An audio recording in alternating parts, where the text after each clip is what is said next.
What's going on, ladies and gentlemen? Welcome to another amazing episode of the Extraordinary Exchange podcast, hosted by myself, Mr. Nate Bennett. I got my co-host Benz in the building. What's good, Benzino? What's up with you? How you feeling today, sir? Hey, man, we phenomenal, man. We doing great. Being the best version of ourselves possible. You know how we do. Of This course. episode, like every other episode, is brought to you by the Extraordinary Investment Group. We 12 black men making a positive impact in the community through education and smart financial strategies. And we're going to educate y'all on an amazing entrepreneur this evening. We had the pleasure. We're real quick, London. Were you at the first Black on the Block in DC a couple years ago? No, that was my when the one you saw me at. That was my first one. Okay, gotcha, Yeah. gotcha. But yeah, I had the pleasure of being introduced to you personally at Black on the Block. Shout out to the creators of that expo, who we draw a lot of inspiration from over here.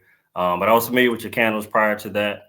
She started this brand back in 2020. You'll get to hear her story. Her brand is available on Amazon. She's been featured on the Tamron Hall show. Shout out to the Village DC, who I believe hooked that up. But dope entrepreneur, community activist for sure. You know, cultivating different engagements throughout the DC area. DC's own. Welcome to the podcast, Miss London Cooper. What's going on, London? What's going on? Thank you guys for having me. Of course, of course. Absolutely, absolutely. Um, so again, let me adjust this light so y'all can see this thing right here, right quick. Tell us a little bit about yourself and how you got to create some of the dopest smelling candles that I've ever personally smelled, like this joint noir. Okay, so let's take it back. I making a creating a candle brand was never a thought of mine. It was something that I still today, like, sometimes I'm like kind of like in shock that it happened. And sometimes I sit and I'm like, I really like created this. But I back in 2020, I kind of I had a side business I was doing with my best friend. We started doing kind of like curated picnics.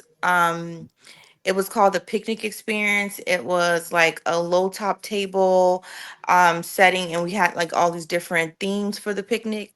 And we started that in 2020 before COVID happened, and it was doing really well. Like, it was, we were being we got together, we put our money up, and we bought all these supplies, all this inventory. We were putting it in my mom's basement. We had this man build us picnic tables. And then COVID happened, and even though COVID happened, we weren't it actually didn't affect us. It like actually like made us busier, because now people were in the house. So people would book us to come to their house to set up their backyards, their living room. Like, it was um and then, so like, during that time, my best friend, she wasn't feeling well for a while, and she couldn't be physically like a part of it. And I was kind of doing everything by myself.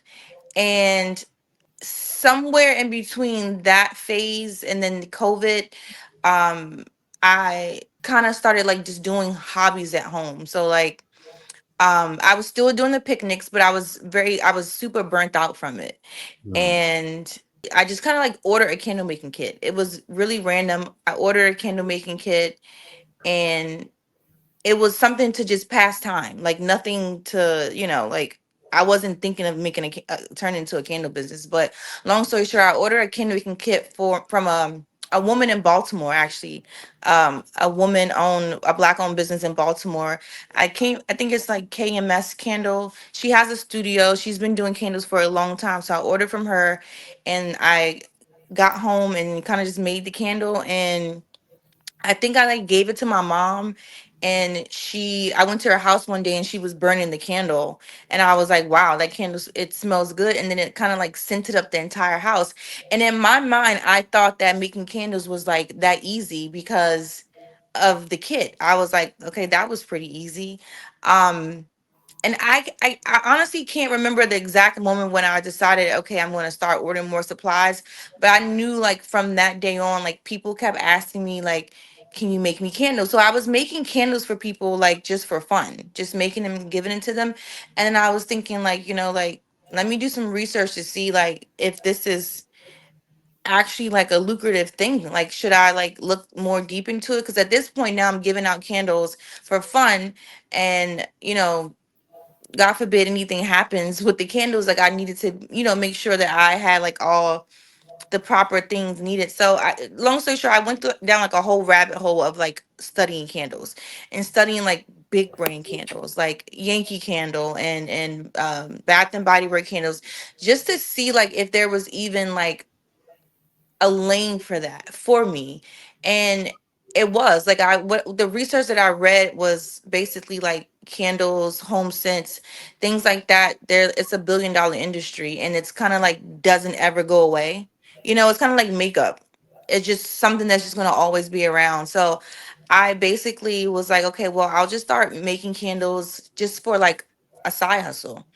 And besides that, um the candles were very therapeutic for me to make. Mm. That's the part I was trying to get to. But I tell people, like, besides all the things I just told you, the candle part of it, like making the candles and actually like creating the scents and mixing different scents and trying different waxes and things like that, was a very therapeutic part for me, like using my hands to create something. My grandfather was an architect and an engineer, so I grew up in my grandparents' house, and in their household we did a lot of projects. So, like, for instance, science fair, I always got like like first place, because my grandfather would just like, he would always make sure I had like the best science project. So I spent a lot of time like pretending that I was working on a car with him, or I would go in his basement and just pretend like I'm doing what he's doing. So I also kind of like thrive in an area where I'm using my hands a lot. So as like a kid growing up, I was always super active, super hyper. I didn't realize I had ADHD until I got, and as an adult. But as a young person, I mean, as a young, like being younger, I was always super active, and probably should have been in more creative spaces, as to oppose like, going to school, sitting at the desk and things like that. So Mm.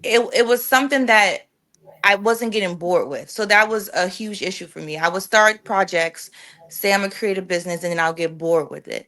Mm. But candles were something like I would just like kind of like drive home and be like, okay, I'm going home to make candles.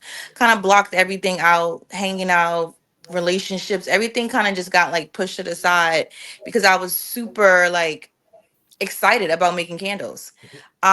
So I went on a long rabbit hole of looking up scents, candle jars, what I wanted my theme to be, what I wanted my brand to look like, um, what I wanted my website to look like, my logos. And I don't know, a lot of people know, but I kind of created everything myself. So I designed my own label, my own logos, kind of basically designed my own website. I don't know if you see my website, but I kind of designed that too. I didn't do like the back end stuff. I had a woman that I randomly found. She actually like designed the actual website for me to kind of like put all the different templates and all my colors and things like that in. But I designed everything on my own, because I would reach out to people and hire people to, and this is before I launch, I would reach out to people and I'm like, hey, I want a very nice, clean, minimalist brand. Like and then I will say, here are pictures and here are ideas of what I want my brand to look like. And then they would send me back something that's like totally left field. And Mm. it happened a lot of times. And I was like, okay, I can't keep spending my money and I'm not getting what I'm asking for. So let me just try it myself. I always tell people Canva is a very important and useful tool for all businesses. I don't care what you're doing. Canva is, it's $12.99 a month for like the pro, and you can literally do, if you don't think you're creative, you can learn to be creative on there, and they already have things in place. So I kind of like use that to kind of build all of my like to just design all like my labels and logos all on my own. And at that time, I still didn't know if I was ready to launch. I was still in my testing phase. So with candles or anything that you make with your hands, or any type of product that you hand make and you're going to push out to the public, like you need to make sure that it is it's proper. especially if you're going to be selling it to people. And I think a lot of people skip that part. The worst thing you want is for you to launch and then you push your stuff out and then you realize that you made mistake A, B, C, D, and it's going to be mistakes, but like mistakes that can potentially harm your brand, like your candle not burning right, or Mm, it going up in flames, or mm, something crazy like that. Like those are important factors that you need to kind of check off before you start pushing out to the public. So I did a lot of testing, maybe 8 or 9 months. I joined a bunch of Facebook groups and asked a lot of questions. I was the girl in people comments asking questions like to like big brands, like or people that I knew or that I followed on Instagram or found their page on Google. I would email them and ask them all types of questions about how do you price your candles? How do I calculate this? How do I do this? And how, because I didn't know anything about a business. Like I had no clue. So everything I kind of like just learned just from research and asking questions. But yeah, so I tested for about 8 or 9 months until I finally found my perfect product. So that meant like the perfect wax, the supplier that was always in stock, the company where I knew had the best shipping prices, and all those things are still trial and error as of today. But just have those things in place, because my fear was that I didn't want to launch a brand and then my candles sell out and then I can't get jars right away. Like those things were important to me. And I tell people, like, still to this day, I don't think anyone will ever see like a out of stock on my website, because I think in the beginning, like that was something that I focused on so hard, that I searched and searched and searched to make sure that when I came out with candle jars, if one company didn't have it, I had a backup plan. Right. So like if one of my jars was to go out of stock, or say one of my jars, like the company will say, hey, we're out of stock. No problem. I have another company that sells the exact same jars and it's no problem. So I wanted to make sure I had all that together. And then I think I finally came to the idea like, okay, I want to launch, because at this time I was spending a lot of money and I was piling up inventory and stuff, and I was like, okay, I got to start selling some candles. But I think and I think a lot of people have this issue with like fear comes in, and then you're like, what are you doing? Like, what mm, am I doing? Like, mm, nobody's gonna buy my candle. They're gonna be like, why is London? I remember two people that were like super close to me at that time. I mm, had a somebody tell me that, am I making candles because I don't want, wait, they said, are you making candles because you don't want to spend your money to buy them? mm. And I think about that all the time, because I'm like, I can't, like, I just can't believe that, like, I had people in my life that would like even think like that. And I'm like, no, I'm not making candles because I don't want to buy them. And then I had somebody ask me, like, when are you launching? Like, you know how people like to say like your little You're something, like little. when are you, You're little. yeah, when are you Mm, launching your little candle brand? And mm. I tell you, like, do not talk to even one of those people to this day. Like, I took stuff like that very personally, and especially today, like in today's time, because that little candle brand is not a little candle brand anymore. So So, it's stuff like that. I used to think to myself, like, so I would take things like that seriously, and I would be like, you know what, I'm not gonna do this. Like, this is crazy. Like, I'm not about to, spend my money, waste my time. And the fear went on for a while, maybe like 2, 3 months. I was sitting here with everything in place, and the lady who built my website, I always like reach out to her and I always tell her like how much I appreciate her, because she put me on a strict timeline. And if mm, it wasn't for her, I probably would have probably never launched. She put me in a mm, strict timeline where I had to have pictures to her at a certain time. I had to have descriptions to her at a certain time. I had to have a bio about me. And she had me on this app that will kind of like ding you, like it'll go off like an alarm when you're past your due date and stuff like that. And she would call me, and she would say, okay, London, I need this by 5 o'clock. And I don't know whatever it was that she was doing to make me uh s- show up for this. It led to me launching. She had a launch date. She even had like people that were already waiting to buy my candles that she had told about. So I was like, okay, I can't fail this lady. Like, I gotta, like, I gotta launch. So I launched, and I believe it was December 2020. mm.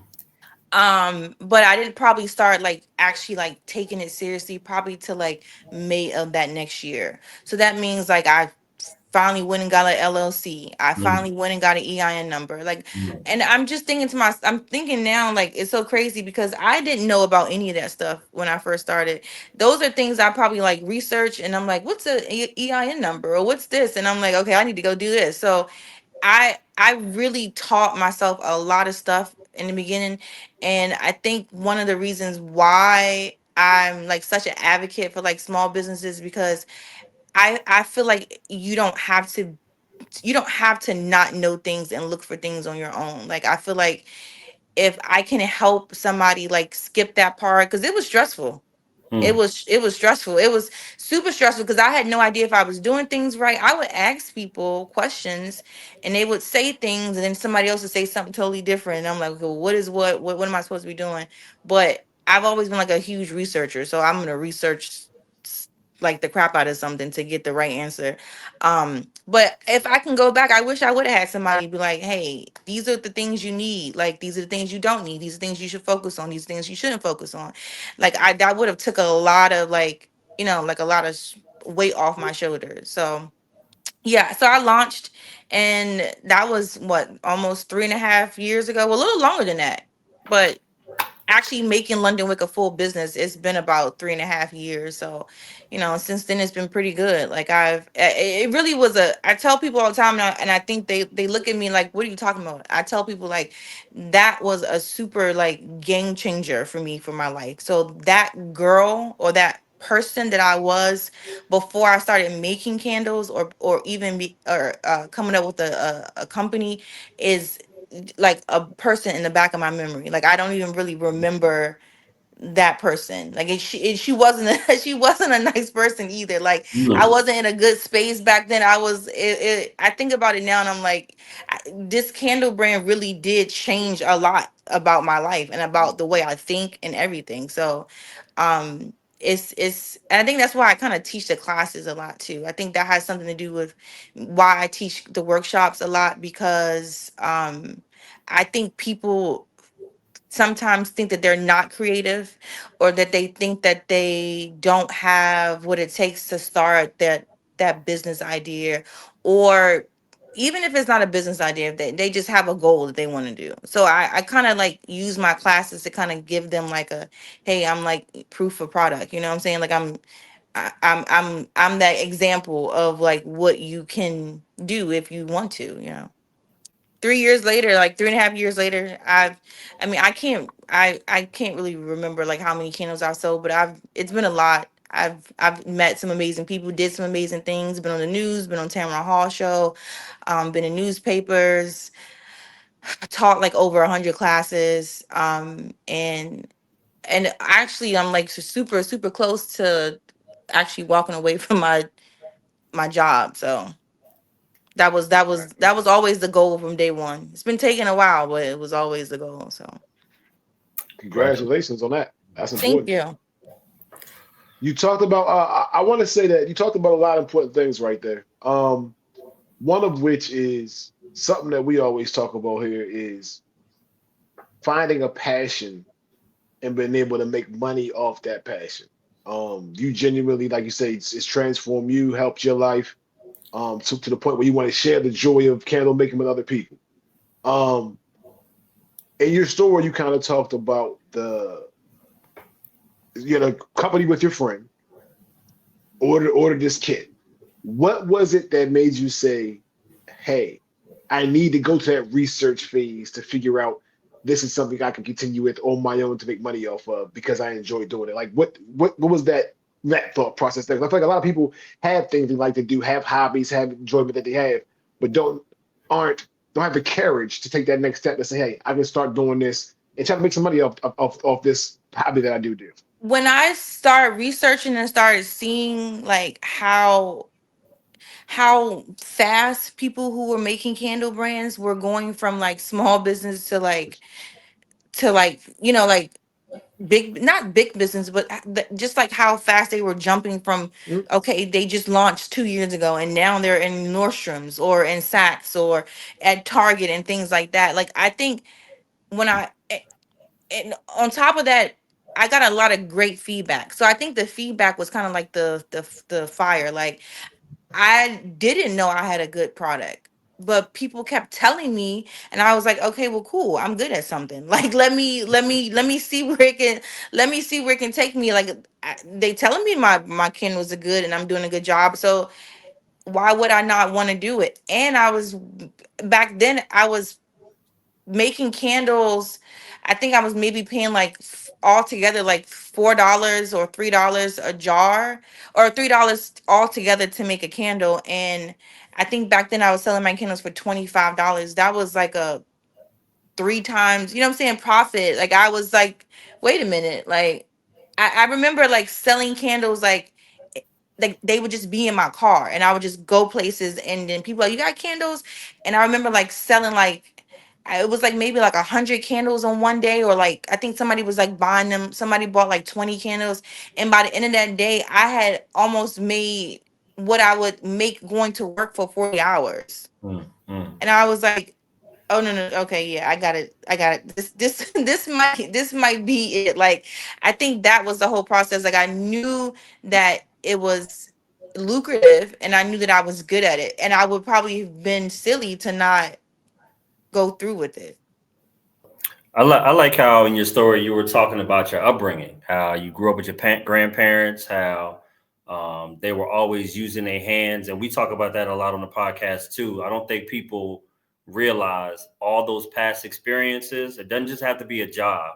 It could be a sport that you played. It could have been a little hobby or something you did on a regular basis with your parents. How all those can kind of usher in to a new phase in your life that could become your passion and can be profitable off of it. So, Yeah, shout out to you for I that. I kind of wish it was something that I figured out long time ago. But I mean, Mhm. everything has its time. But yeah, I feel like you becoming you getting your adulthood, and society told us, go to school, get a degree, get a good job. you know I don't think, I think now, like with the newer generation, they're more like they're going to do their passion, or they're going to do what their creative space is. They'll like, I have younger brothers, and the things that they come up with to come up with to make income, I'm like blown away, because Mhm. I don't think that our generation was taught, like some people went to go follow their dreams, right? Then you have the people whose dreams were just kind of suppressed, because maybe somebody told us that that was silly, or that didn't make sense, or you're not going to be successful with that. It's best that you go to school, get a degree. And I wish I would, not to say I regret going to school and things like that, but maybe like would have found discovered like what area in life I thrive in a little sooner. hmm and here in the DMV, you got that a lot because you have first generation immigrants that come here. Their Hmm. parents sacrifice, and then in change, they're like, "No, you're gonna be a doctor, lawyer, engineer." Yeah. And if you stay away from that, I got plenty of friends and from the past who were like, "You're the outcast of the family because you decided to start this, candle brand or some kind of other Right. entrepreneurial journey because that wasn't the safe route." Yeah, So. yeah, I get that a lot in my family. My grandmother, if I had a dollar for every time she's told me like, "You better not quit your government job." Like, it, Hmm. she sounds so cliche when she says it, but she's in her mind. That's what she. And my grandmother was a very creative person too, and I think about it now, like she never got to like blossom in areas that she wanted to. And it's like, then you get old, and life is shortened, and then it's like, I don't want that story. And I think that's another motivation for me too, because I watched my grandmother like come home and do her hobbies, but then like for like a couple hours, and then she got to go to bed so she can get up and go to work the next day. Hmm. So I tell her all the time, like, I'm going to like quit my job one day. And she's like, you better not do that. What about your health care, but your benefits and your blah blah blah? And I'm like, it's a different time, grandma. Like, it's it's a different time. For sure, for sure. That conversation you're talking about right there is literally the same conversation I'm having with my mother and Nate's having with his parents right now as we time. Yeah. So trust me, So we Yep. understand. it's crazy because I sometimes avoid even going around them sometimes, because I'm like I'll go around them, and then it's like they'll start asking questions or saying things or whatever, and it's like I don't, because you guys can't see it the way I see it. I don't need, and even at work. So it's like there's certain people that I don't talk about my business with, and Mm, that's there's for those reasons. It's to protect you and me, honestly, because I'm very passionate about what I do, and I haven't yet conquered, like, letting things slide, or letting, I haven't. I feel like I have to defend myself, and I have to defend my business, and I have to defend the hard work that I put in, because people will say things because they don't see it the way you see it. But I also understand, because it's kind of like, you know a person will say things that they're not educated on. yeah. And it's not their fault that they're not educated on, but they're speaking from places that they have that they don't know about.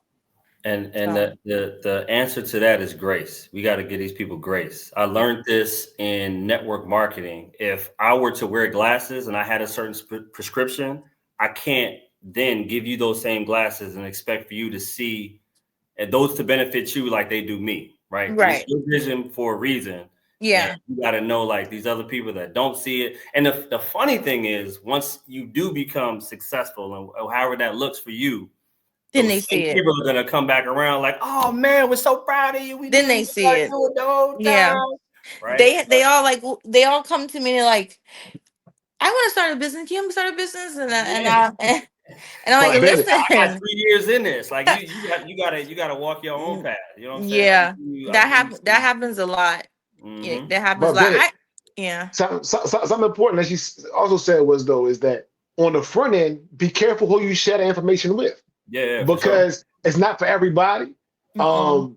It's only for constructive minds and people who are going to give you constructive criticism to help you out on that journey. Every Yeah.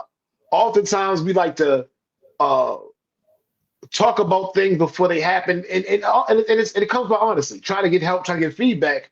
But the person we're talking to is not the proper source that's going to give you the motivational information or the critique that's going to help you push you further. They're going to Yeah. call your business little. They're going to degrade you, and so it takes you out of your space. I want, So I Yes. want, I that's want black important. folks to get the word little out of our vocabulary unless we're It's talking such a about silly, something it's like, such a silly yeah. thing. But You we do it know? to ourselves too, though. Like we try to be humble, like, yeah, I got this little Yeah. thing. I have Whenever this I do little that, business. gentle and Yeah, fresh, like, I always catch people like, yo, stop calling your stuff little. It's yeah. only little because you're trying to be humble about it. Nah, you got a big business. Yeah. It's I don't I, old me will probably have 100% corrected somebody, but Mm, new me, I just so the thing about, like, in my business, I have to communicate with a lot of people. So when I'm doing my pop-ups, you can imagine, like, you were there, you mm-hmm, saw how I had to keep talking to people, have to answer their questions, and mm-hmm, I get asked a lot of questions. Some of them are like questions like, I'm like, what are you talking about? Like, where did that come from? And I remember, like, I had a young black girl who probably was like my age, and she walked up to my table and she said to me, she's like, "Oh, I love to buy overpriced candles." Oh no, she said I love me an overpriced candle or something like that.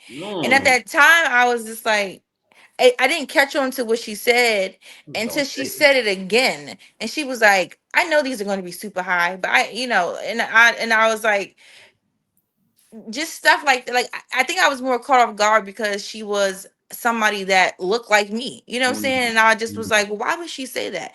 And I kept replaying that girl's voice in my head over and over and over again. And I was like, why even make a negative comment? Why even say anything? Like, mhm, but then she bought candles, so I just, like, that was weird. You know what I'm saying? Like, why would you come up and like, I love over, but my candles are not even overpriced. Like, I Not was, the pencils before and I pen. started making candles, I was buying $75 candles. Like, I actually spent almost $200 on a candle before I started making candles.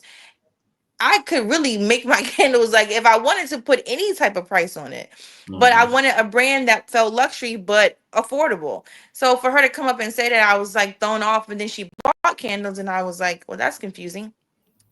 So it's like things like that. You kind of just, there's always going to be people who are positive for you, and there's always going to be people who are negative. But one of the things I've learned is I don't have, so I have conversations with people about business things or about life period or things they want to do. But far as advice and things like that, I learned that I don't take advice, or nobody can tell me which way to go or which way to do something that they've never experienced before. So Mm. I'll listen, and yeah, I'll listen all day, but I also know that if you have never experienced something, I don't know how much credit I can give you for what you're saying to me. And that's just like, even with me, if I have no idea, if somebody comes to me and starts talking to me about um I don't know, like You got kids? no, I don't have kids. First thing come to mind. It's people without kids that always want to tell you what to do about your Right, kids. yeah, You got I kids, can't, so I'm give not listening. anybody. Well, see, well. Yeah, Oh, here okay. we go. Wait, Here we go. well. So I did like study a lot of like Mm, human growth and development. So if okay. you want to know how to put your baby to sleep, I don't know that.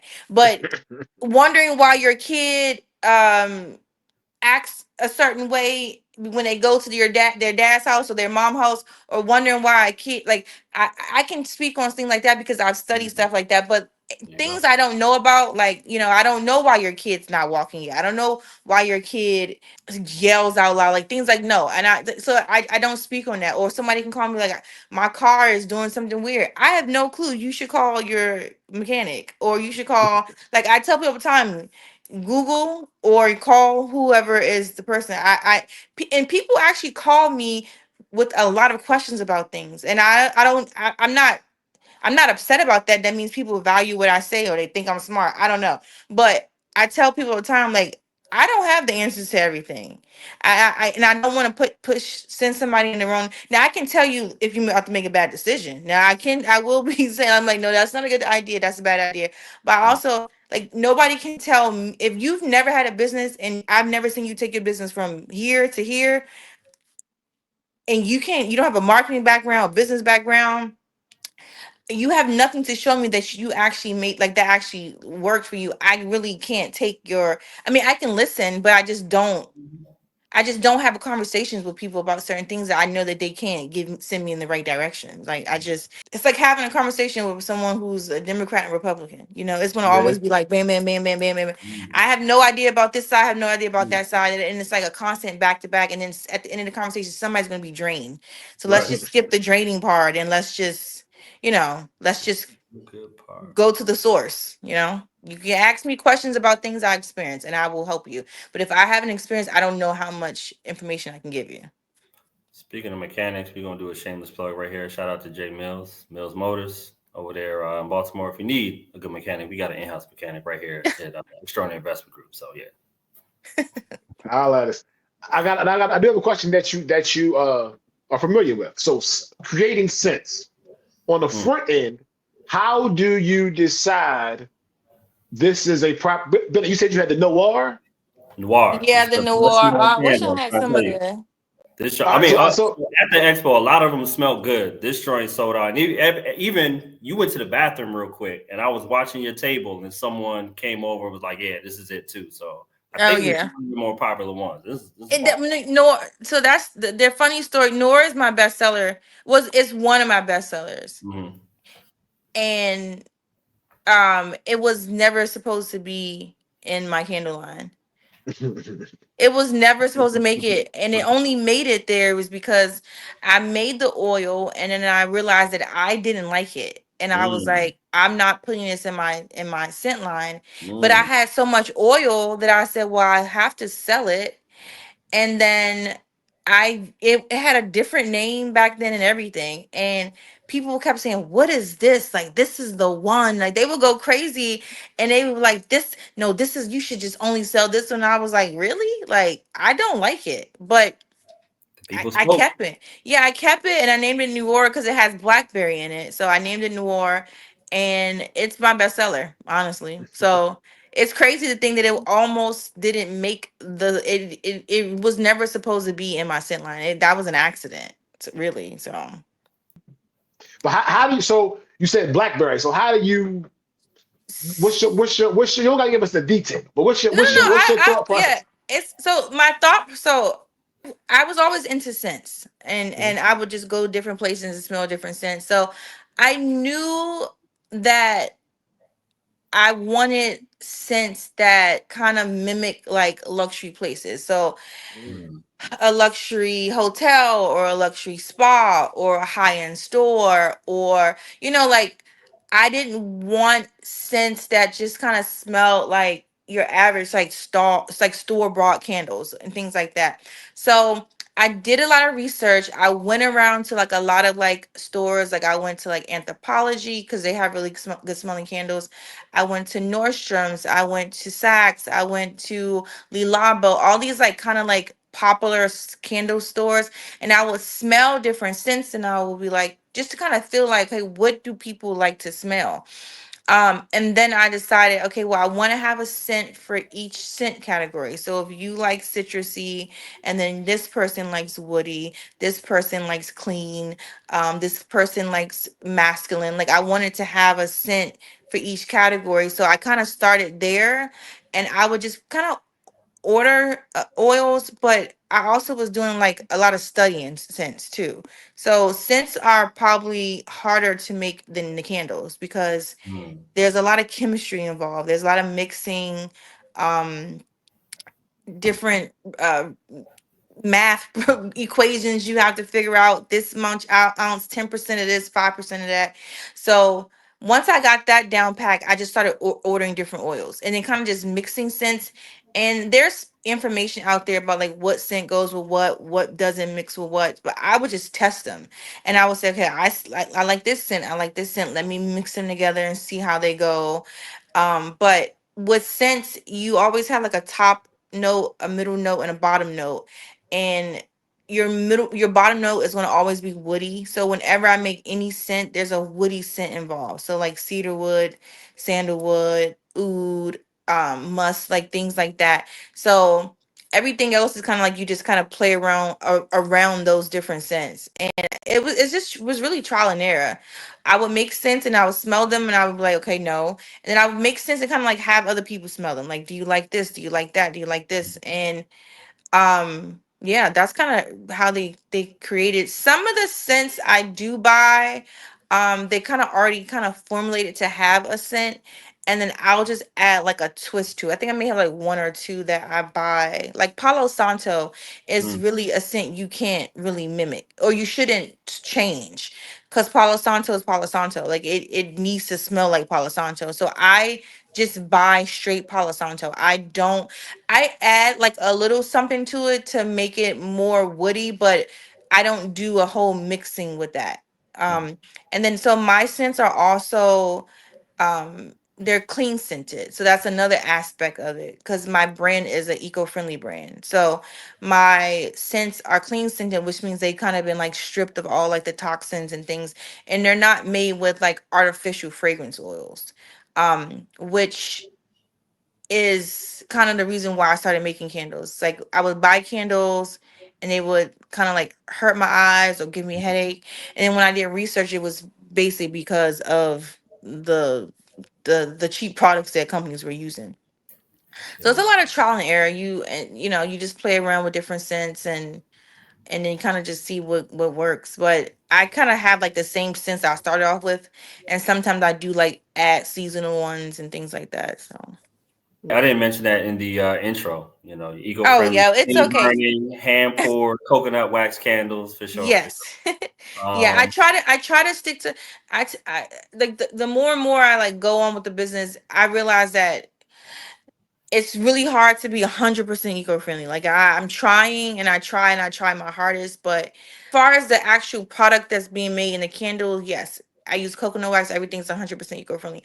But then it gets into like packaging and Mm, and shipping and things like that, and you're like, oh gosh, like now I have to figure out all these substitutes for like bubble wrap and things like that because it's plastic, or like one day I wanted to give away like just like have like lemonade to give away for people, and I was like, oh, I can give away like these like really like clear plastic cups with London Wick on it. And I was like, no, I can't have plastic cups. And so I try to be 100% eco-friendly. It doesn't always work out that way, but it's as close as possible as I can get. Yeah, I think the community, even the government, we allow that certain threshold to where it's Yeah. still considered. Like in pharmacy, we always have this certain threshold to where if you only have a certain amount of people that have a certain side effect, they allow for it before you could have to put it on your Right. label as If a. the yeah, if it's not if Mhm. it's more of a positive for masses, then it's like it's a go. But I tried it, and it's another thing is like eco-friendly products and things, they're more expensive. So I Right. had to, I had to think about that too, because if I start substituting, like shipping, I had to figure out ways to be able to ship without using bubble wrap. I use packing peanuts that dissolve, but those things are expensive. So it's like I have to take away something from my packaging. Maybe, I can't have it as pretty and as creative as I want it to be, because now I'm going over my number for the cost of my candle and the profit and all those things. So Right.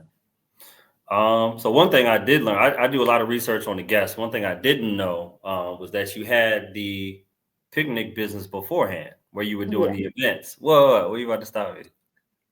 I thought you was gonna say, I don't know. I'm like, what did he Oh yeah, do? no, no, no, no, no, no. I I didn't didn't. know what you were gonna say. I didn't know you did the picnic, so I was going to ask about the events when you started doing the events where folks come and make their own candles. Kind of, you were already doing that anyway and having Yeah, success with I was that. already doing like events where I was setting Mhm. up picnics and doing like designs on the table. Yeah. So I was finding my way in my creative space, Mhm. which I really love to do. So I mean, and I can't see that I haven't been doing creative stuff after high school. I was like, I'm not going to college. I like kind of packed up my stuff and like I moved out when I was 18, like just Mm, being rebellious. And I mm, thought I wanted to be a news anchor. So mm. I went to like a broadcasting school with me and my friend. We went to broadcasting school, and then like the school got shut down like while we were on summer break. They just kind of like vanished into thin air, Wow. Okay. like no nothing. I don't even know if we even had to pay them ever again because they just disappeared. But I always knew I wanted to be creative, because I tell people time, like I was really I got good grades in school. I got honors. I was skipped a grade. I was always like excelling in school, but I did not like school. I actually like used to dread having to go to school, because I used to always sit and think to myself like I'm not going to be a doctor. I'm not Mm, going to be a teacher. I don't want to do any of these things that sound dreadful, because I grew up, my grandmother worked, my grandfather went to work. My aunt she was a doctor. Like, she was not a doctor, but she got her doctor's degree and whatever. I saw these people work every single day, work, work, work, and I was like, I don't want to do that. Like, I don't want to have to be in the bed at 9 o'clock. I don't want to have to be up at 6 o'clock in the morning and report to work, or can't take leave when I want to. So I kind of always knew that I never wanted to be in a space where I was doing things repetitively, if that makes sense. mm. So I knew that if I did like the entertainment world, that that led to this and that and all these other things. I'm like on like my like 10th life, honestly. Like this might be the longest of all of them, but I've done different things in life, but this one feels like where I belong. So All right, so real quick, the question I have for you, put your thinking cap on now. Within this life, within this season of doing candles and all the other collaborations that you had with either Black on the Block or with the Bar 3, where you do that, who is like your dream collaboration with right now? Like who do you see like, man, one day I want to collaborate with this brand, create some kind of dopeness for the world to share. wow, I've never thought about that. Bam, see, there you go. That's crazy. Like, who would be my? I guess like, oh God, that's a hard one. So they don't Yeah, that's know. crazy. So I you can don't. think about it, and then the next time we come around and do Yeah, the I don't. follow up to the I podcast. would love to collab with a lot of people, but I guess like have like my candles in like a high end store. Honestly, Mm, like mm. that would be like a dream for Commercial? me. Or like maybe get my candle in the hands of like, I don't know, like Beyonce or something. But not, I mean, not really the Beyonce, but someone, Why I not? don't know. Whoa, why not Beyonce though? I'm You not really think? a crazy. Oh, I'm not. you said Beyonce like that? I Beyonce mean, might. yeah, or like, yeah, like Jason, or somebody in that nature. But then again, it's like of that level. I got of you. that level, yeah. But yeah, I don't know. But I think of that too. But honestly, like what my dream collab will be, and I tell people this all the time, like I I really want to do more things with the youth. Like that's like a big goal for me. Like to be able to get in front of the youth and give them my backstory and give them encouragement to do things. Like I don't know. I do have two younger brothers and I feel like they play a reason into like why I'm so passionate about the youth and them exceeding into doing what they want. But that's like on my that's on my like vision board for this year and forever. Like I want to do more creative workshops and speaking with the youth, especially in the DMV. Congratulations, the youth watch this podcast, so you've just Okay. fulfilled that in 2025. Oh wow, that's cool. Yeah, I do. I'm super passionate about it, and I tell people like, why does kids they don't listen? I'm like, I don't know. I have a I have a different outlook on what I think about why they don't listen and things like that. So And what I would encourage you to do is, in the previous life, I was a youth and team coordinator at a local YMCA for 10 years. And we used to always bring in speakers and guests and stuff like that. And I feel like your candle class, kids would Mm, love to do that. Kids would love to do yeah, that. And there are nonprofits and organizations that would pay for you to come and do that. So that may be something you may want to add to your or spiel of things that you do. grant or money, community money. Yeah, I'm paying you. or start my own nonprofit. So Oh, that hey, that's on the top of the list too, geared to the youth. I know there's a lot of them out here in the DMV that don't really do what they're supposed to do for the nonprofit, and I want to be the person that changed the trajectory for that. Like yeah. But I feel like the story with the skill. So hey, this is my story, and this is the skill that I learned. I'm a because kids like do all type of stuff like that. So you teach them, hey, this is what I this is the particular skill that I took and turned into a business. yeah, Hey, I'm gonna teach you the skill how to do this, but also, hey, if you have a skill that you're passionate in, you may be able to also turn that into a business. So you can if you can combine that story with the skill, a right. little class for kids, it'll be a winner. Yeah, Trust me. and let them know how I was a kid that didn't think that I was good at anything, and a There you kid go. that was very rebellious, a kid that went through a lot of different things growing up, and just kind of had to find my way, and it's definitely like the beginning for them because I feel like a lot of kids feel like they think what's happening in their life now is like there forever, and I always tell them Mm. like in like 5 years you're not even remember none of it. It's And gonna be encouragement. Because yeah, like you said, that was one of the first things that you felt people were telling you that you were good at. They liked your sense, they liked your candles. I know for me, it was football. Football was the yeah, first thing I was better than everybody else at. And hmm, so that made me more confident in everything else in life. Because I finally got yeah, something I'm better than other people at. And I got yeah. rewarded for that. People so encouraging the youth when you see that skill set in them that they do somebody encourage them to do that because like you say that hearing that from someone else to say your candles smell good they enjoyed your candles propelled you to want to take this to the next It's level. definitely it's a confident boost for sure. It's something that can change your whole mental outlook on yourself and give you that extra that dopamine that you're missing. I tell people all the time when I'm not doing my candles, if I'm not being productive, if I'm not being creative, I am not. I go into like a little turtle shell, but that's because that area is where I thrive and that's where I need to be. But when I'm not in that space, like I don't I'm a super introvert about so I always like I'm always thankful that I did discover this part of me. You know what I'm saying? Or discover this part of me because it changed a lot about my, like my thinking process, how I view myself, like my worth and things like that. So Man, this was a very, very insightful conversation. Got a lot of dope gems. Man, we could. I feel like it's going to be a part two to this conversation. okay. We Once, could and I feel like once we do revisit that conversation, you'll have that nonprofit set up. You'll be speaking to kids more. You'll be doing So no pressure. No pressure though. No pressure. I already see it. I see the plan already laid out. I already see it laid out. I actually hate watching myself talk. We all do.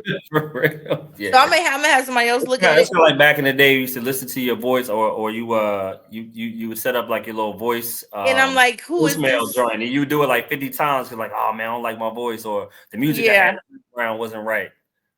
But Yeah.